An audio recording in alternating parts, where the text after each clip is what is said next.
The Color Gray by Jev.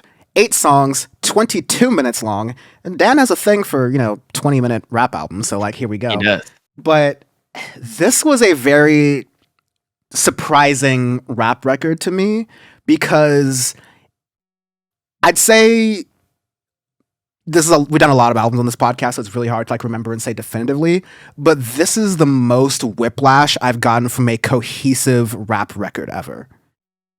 So I use the phrase whiplash and cohesive because on one moment you're getting boom bap, on the next minute you're getting trap, on the 1 minute you're getting a Wu-Tang reference, on the next minute you're getting Killer Ops.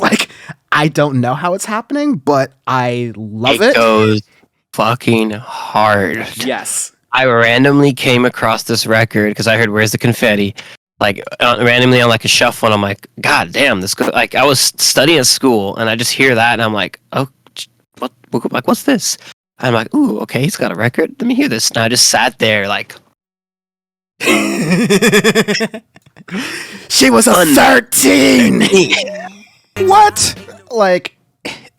A classic old jazz standard, loop it over your rap, 4x4, hit the bars, but this is a flow and a half right here. This doesn't feel dated. It feels like you're throwing back to that classics. We did I think Pascal the Landlord was this one Asian rapper who had this really good way of using chopping up old school rap flows, but also combining that and doing newer old school rap beats with newer school rap lyrical flows, right? So being able to kind of hit with some of the best of them and stay modern.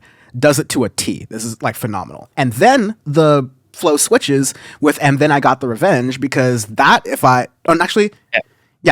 believe is a trap record. If not, then it's a trap. It's a trap. You're just gonna have to strap in. You got 8 of these, around 2 minutes, sometimes 3 minute flows here. A couple more features as well. Keza, Willie Nova also break in here, but Jev has just got I'm alluded to my bias towards 22-minute albums because I still stand that one of the best rap projects, most cohesive rap projects of this decade so far is Vince Staples' self-titled record, which we had a lot of crumbs with on this podcast because it's 22 minutes. We have a kind of blurry line between what is an album, a full project versus what is a drop, something that is largely for fans, largely for diehards, maybe helps them break new audiences with a short song here or there. But it's a shorter project. Oftentimes it's an EP even. But over the years, we at first noticed that, okay, songs are getting shorter, projects are getting shorter. So let's separate albums and drops so we can respect these two types of mediums, right?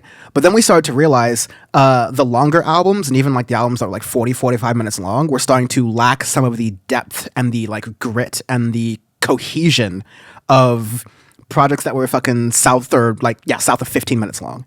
So we learned, and we want to just reiterate on this podcast for folks, that you can do a lot with very little, and Jev hosts a effing clinic on doing that in this record. It is. I'm so glad I found this thing. It is so good. So glad I listened to this a million times. It's fantastic. Old heads, new heads. It's for everybody, right? It's a record that completes everyone.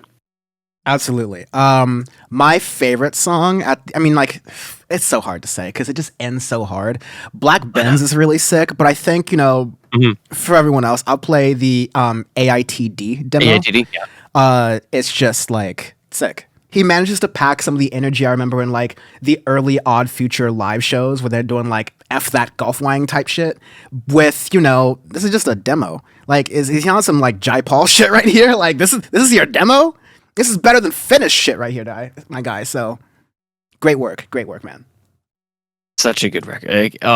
Unbelievable. I'm listening to this all year, forever. Yeah. We are working. Smoking on that Jeff pack. No. That means Jeff's gone. No. You're enjoying. Oh, I think you could also be enjoying the whatever. It's okay. You can enjoy the pack, We'll enjoy the. How about the Jeff cigar?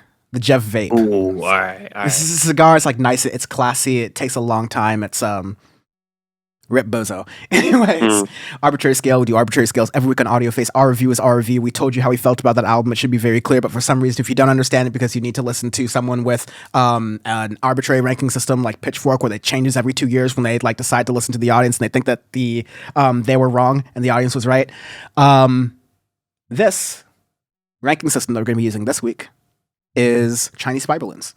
Is more better? Is more worse? I don't know. You report. We decide. This is the whole goddamn fleet flying over. Just like every city in America has a goddamn balloon over it. You look up, you're like, what is that? This is Up. This is the movie Up. But all the balloons are Chinese spy balloons. And like there's like three ups for every state. It's like that Rick and Morty episode where they like blot out the sun with like this old guy's like naked body.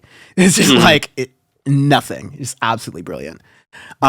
Please check out this record, and we'll have our 2023 playlist that we'll be sharing soon, so you can keep track of all of the songs and music that we like here.